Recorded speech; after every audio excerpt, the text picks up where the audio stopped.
प्रत्येक गावागावात ग्रंथालय आणि अभ्यासिका निर्माण झाल्या पाहिजे. लक्ष्मण वैराळे व्याख्याते यांचं प्रतिपादन.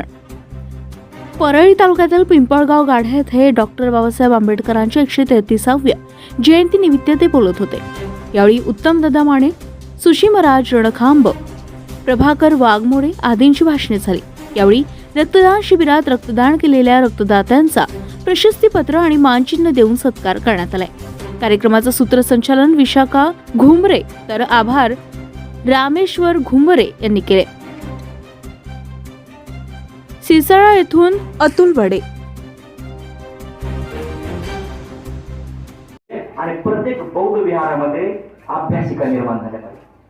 जे बौद्ध विहार आहे ते काही ठिकाणी तुमच्याकडे माहित नाही, पण प्रत्येक ज्ञानाचे केंद्र असतात. तर ते बौद्ध विहार ज्ञानाची केंद्र बनले पाहिजे.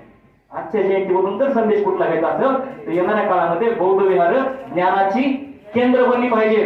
आणि त्या ठिकाणी असलेली पुस्तकं, त्या ठिकाणी असलेली सगळी सुविधा जर केली आणि लहान लहान मुलं जर आपण